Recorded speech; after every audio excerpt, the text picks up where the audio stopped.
자, 청와대의 후보 만들기, 아까 수상한 제안이라고 되어 있던 게 뒤집혔습니다. 무언가 등장했죠? 한병도 당시 청와대 대통령 정무수석 비서관이 고배 총영사 자리 줄 테니까 저 울산 저 출마 접으세요. 거기 송초로가 있잖아요. 어디 접으세요. 대신 저 고배 총영사 어때요? 이거를 임동호한테 청와대 쪽에서 제안했다. 제가 아까 좀 전에 오프닝 멘트에서 잠깐 언급드렸죠. 자, 하나하나 짚어보겠습니다. 자, 황수연 기자. 그러니까 저기 그 송초로의 울산의 오랜 경쟁자 임동호. 임동호에게 청와대가 지난해 2월에 무언가를 제안했다 이런 얘기인가요? 네, 뭐 맞습니다. 일단 차근차근 짚어볼 텐데요. 우선 지난해 2월 20일 임동호 전 최고위원은 울산시장 출마를 위해서 예비 후보 등록까지 마친 상태였습니다. 그런데 이제 임 전 위원 주장에 따르면 등록 사흘 만인 지난해 2월 23일이죠. 청와대에서 당시 한병도 정무수석을 만났다는 건데요. 이제 한 수석은 당시 지방선거를 앞두고 부산은 승리, 경남은 경합, 울산은 패배한다는 내용의 일종의 이제 선거 판세 문건을 들여다보면서 어차피 울산에선 이기기가 어려우니까 다른 자리로 좀 가보는 게 어떻겠냐 이렇게 제안을 했다는 겁니다. 아이쿠야. 그래서 이제 임 전 의원 그 자리에서 오사카 총영사를 좀 가고 싶다 이런 의사를 밝혔고 이에 대해서 한 수석이 그건 좀 어렵고 고배 총영사 자리 어떠냐 뭐 이렇게 역제안을 했다는 것이 현재까지 임 전 최고의 주장입니다. 이게 뭡니까? 이거 사실이라면 청와대가 문재인 대통령의 30년 친구 송초로의 당선을 위해서 이미 사전 작업을 다 했다는 거 아니에요. 저 임동호란 사람은 한국당 사람이 아니에요. 민주당 패밀리예요, 패밀리. 송초로랑 울산에서 경선에서 겨뤄야 할 사람인데 그 전에 싹을 자른 거예요. 일종의 어떻게 보면. 당신 나가지 마. 송초로가 있는데 어딜 나가. 대신에 당신 고배 총영사 자리 어때? 글쎄요. 이준석이 한 충격적입니다. 저희가 우선 이제 일본 총영사 자리에 대해서 생각해 봐야 되면요. 네. 일본 총영사 자리는 그 영성안의 규모나 이런 걸로 봤을 때도 다른 지역의 대사와도 맞먹는 그런 조직을 갖고 있습니다. 센 자리예요. 그렇기 네, 때문에 네. 상당히 외무 공무원들이 가가지고 할 일들이 많은 곳인데 이번 정권을 보면 드루킹 사태 때도 보면은 그때 오사카 총영사를 원하는 사람이 있어가지고 뭐 센다이 총영사를 이제 제시하고 그랬죠. 뭐 그랬던 흥정이 이제 드러나가지고 도대체 이 정부는 외교를 어떻게 보는 거냐라는 생각이 있었는데 그랬죠. 최근에 대일 외교하면서 여러 가지 난맥을 하는 걸 보면은 애초에 그 핵심 총영사들을 임명하는 과정에서 이렇게 정치적 흥정으로 나섰기 때문에 저는 직업 외교관들이 이런 사람들의 자리가 줄게 되고 그래서 대일 외교 난맥이 나온 게 아닌가 이런 지적까지 할 정도고요. 예. 저는 기본적으로 정치에 있어가지고 바로 그 선거에서 흥정을 이렇게 직접 했다고 하는 것은 청와대가 금도를 넘은 겁니다. 아하. 예를 들어 만약에 임동호 최고위원이 이번 선거에서는 내가 뭐 결과에 대해 가지고 뭐 예측하는 건 아니지만은 좀 어려울 것 같으니까 이번에 양보하겠다 정도까지만 했으면 나중에 그 뒤에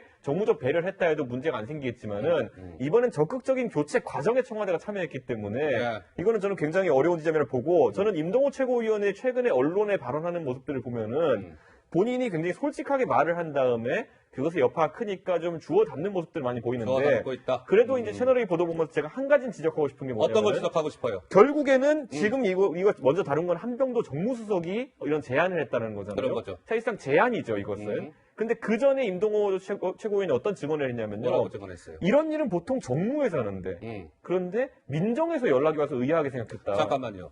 그러니까 임동호 전 최고가 얘기하기를 한병도 정무수석뿐만이 아니라 청와대 민정수석실 고위 관계자로부터 내게 전화가 왔다라는 걸 증언했다? 그러니까 민정실에서 전화 왔다 그랬고 네. 그다음에 행정관 이상의 비서관 이상급의 사람이다라고 취지로 얘기했거든요. 또 다른 얘기인데요. 그 말은 되면? 뭐냐면은 민정과 정무라는 조직은 청와대에서 담당한 역할이 다릅니다. 민정은요 채찍이에요. 채찍. 예, 왜냐하면 감찰이나 감찰 기능을 정보 갖고 수집을 있으니까. 위주로 하고 있기 때문에. 예. 그리고 정무라는 것은 좋은 게 좋은 거죠. 푸는 조직이에요. 자 그렇다면은 이 송초라는 분에 대한 교통 정리를 위해 가지고 청와대의 양대 축이 될 수 있는 정무 라인, 그러니까 당근과 민정 라인, 채찍이 동시에 동원됐다는 거는 여기에 청와대가 얼마나 진지한 자세로 또 심각하게 야. 임했는지를 알 수 있는 대목이다. 그리고 나중에 보면은 임종석 실장이 미안하다는 취지로 이야기했다는 증언도 있거든요. 그래서 이 세 가지를 조합하면은 이거는 단순히 그냥 제가 봤을 때 컨트롤 타워 없이 그 양대 수석과 양대 비서실과 그리고 이 실장까지 동원되는 상황은 나오기 어렵다 이렇게 봅니다.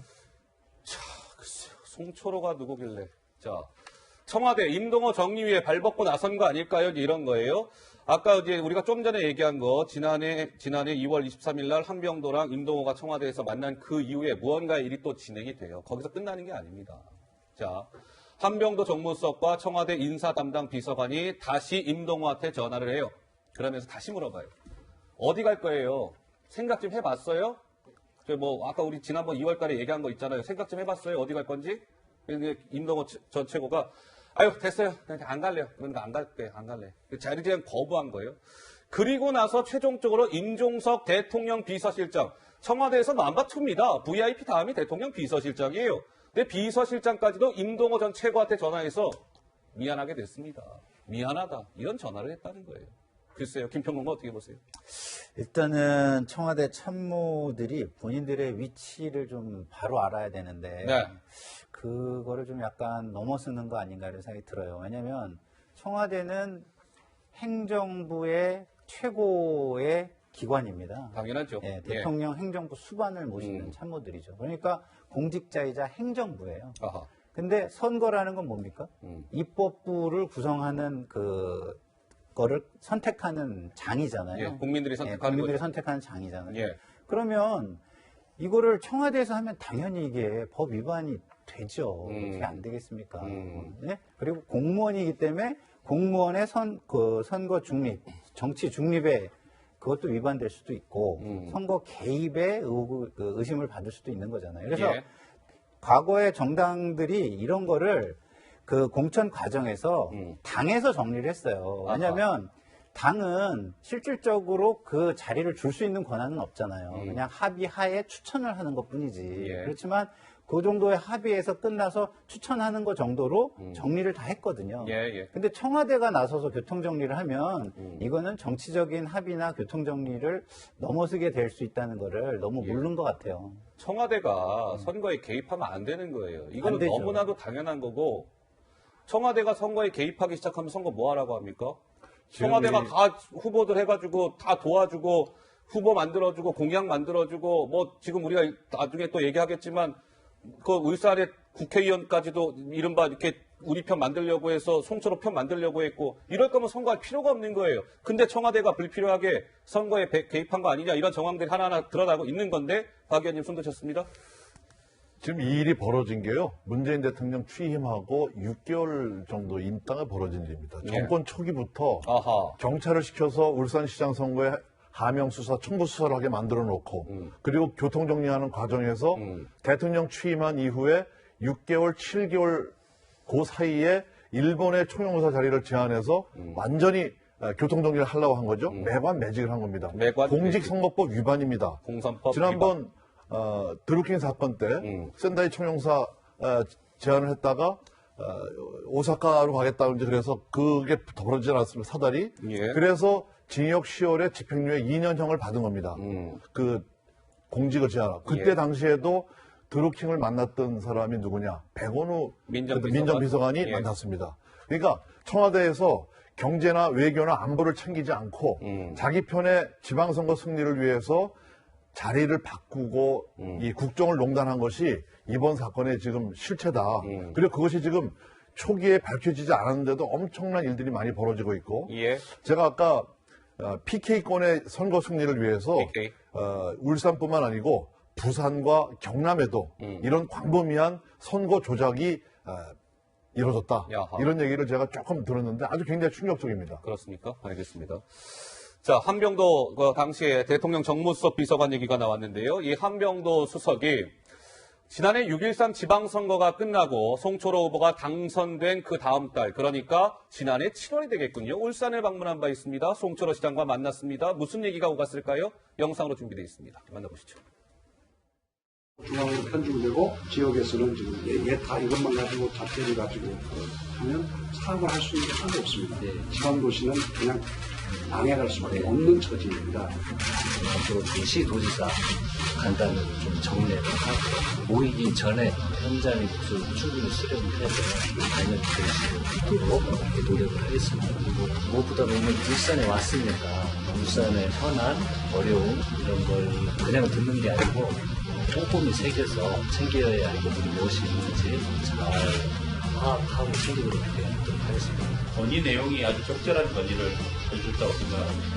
저희 가져가서 아주 구체적이고 좀 적극적으로 하겠습니다. 네, 당시에 한명도 정무수석 그리고 송인배 정무비서관이 울산을 찾은 바 있습니다. 그 영상 보셨고요. 그런데 제가 아까 말씀드린 것처럼 이것은 청와대가 이렇게 하면 안 되는 거예요. 법 위반 소지가 다분하다. 무슨 얘기냐면 공직선거법 57조 5항의 내용을 보고 계십니다.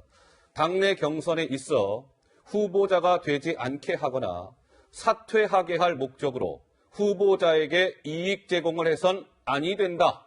57조 5항. 그런데 지금의 의혹은 뭡니까? 후보자가 되지 않게 하거나 저 법 조항. 근데 지금 청와대가 임동호라는 사람을 불출마하게끔 내려앉게끔 하려고 지금 작업한 거 아니야? 이게 지금 이런 정황 하나. 또 하나. 이익을 제공해서는 안 된다. 사퇴하게 할 목적으로. 근데 지금 무슨 얘기 나와요? 임동호한테 자 고배총영사 어때? 자리 제한한 정황. 이거 공선법 위반 소지가 다분하다. 이준석 의원 어떻게 보세요? 사실 이 조항을 많은 분들이 기억하는 그 사건 자체는요, 과거에 서울시 교육감 선거 때 예. 권노영 교육감이 이제 후보 단일화를 제한하면서 사실상의 매수를 했다는 취지로 이제 재판을 받은 적이 있는데 이게 징벌이 굉장히 셉니다. 아하. 나중에 선거비용 보전받은 것도 반환해야 되고 그래가지고 수십억 빚더미 오르고 이렇게 되는데 저는 지금 이 문구를 놓고 봤을 때 뭐 주체나 이런 것들이 법에 명확히 기록되어 있지 않지만은 저는 적어도 송철호 시장 측에서 송철호 시장 또는 사무장 정도 되는 사람이 이 사실을 인지했다고 한다 그러면은 저는 당연히 법 위반의 소지가 다분히 있다 이렇게 보는 것이고 예. 청와대 선거 개입이라고 하는 것은 아까 말했듯이 최소 아까 수석급 아니면 비서실급 2개와 그리고 실장까지 이 일에 대한 인지가 있었다고 한다면은 저는 청와대에 뭐 인지가 되지 않은 그 컨트롤 타워마저도 아하. 책임을 져야 될 소지가 다분하다 이렇게 보는 게 그분들은 직권남용에 걸릴 수 있습니다. 직권남용에 걸릴 수 있다. 예. 자, 어쨌든 이것도 지금 서울중앙지검에서 수사하고 있죠? 이 한명수 사건도 한번 지켜보도록 하고요. 송병기 수첩대로 됐다. 무슨 얘기일까요? 어제도 저희가 전해드린 바가 있습니다만 기록의 전문가입니다. 송병기가. 그러니까 뭐 꼼꼼하게 메모하는 거 좋아했던 사람이에요. 근데 그 업무 수첩이 지금 어디에 가 있느냐? 검찰에 가 있어요. 이 뭐 일각에서는 자 이제 딱 걸렸어. 저거 스모킹 건이야. 뭐 이런 얘기 나오죠. 2017년 업무 일지 내용 속으로 한번 들어가 보죠. 송병기 수첩 속으로 들어가는 겁니다. 10월 13일 이런 내용이 있었다는 거예요. 임동호가 자리 요구합니다. 이런 내용. 그리고 11월 초에 송병기 수첩 속에 이런 얘기가 나와요. 임동호 제거하고 날리고 송철호 단독 후보 체제로 정리. 실제로 어떻게 돼요? 작년 4월에 송철호 단독 공천 받습니다.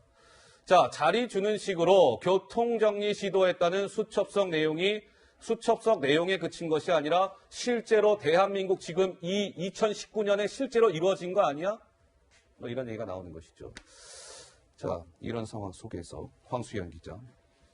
그러고 보면 송철호 이제 후보가 4월 달에 단독 공천 받고요. 선거 막 운동했을 거 아니에요. 그때 여당 의원들이 굉장히 뭐 전폭적으로 송 후보 막 지지하고 그러지 않았었나요? 네, 맞습니다. 예. 그런데 뭐 지방선거가 열리면 정치인들이 같은 당 후보 지원 유세 가는 건 당연한 일이긴 합니다. 그런데 저희가 더불어서 이제 이 유세장에 누가 오느냐를 보면 이 후보자가 누구랑 친한지 그 면면이 드러나게 되잖아요. 아하. 그래서 새삼 이 영상이 주목을 받는 것 같습니다. 준비해봤습니다. 함께 보시겠습니다. 송 후보님이 반드시 당선되실 거라고 보는데요. 아마 우리 문재인 대통령이 가장 당선을 바라는 그런 분이 아닐까 생각을 합니다. 만약에 우리 시장님 되시면 저는 문화 관광 쪽에 한번 좀 도움을 드리고 싶습니다. 꼭 우리 송철호 후보님 시장 되셔서 울산이 관광도시로 다시 살아났으면 좋겠습니다. 당선을 기원합니다. 울산 시민들께서 우리 송철호 후보를 성원하고 지지해 주셨으면 좋겠습니다. 특히 문재인 대통령께 편하게 전화해서 울산시정과 주요 현안을 의논할 수 있는 후보, 그리고 울산의 미래에 대해서 많이 고민하고 비전을 갖춘 우리 송철호 후보가 울산의 미래를 책임질 수 있도록 시민 여러분들 함께 해주십시오. 송철호 후보님 화이팅!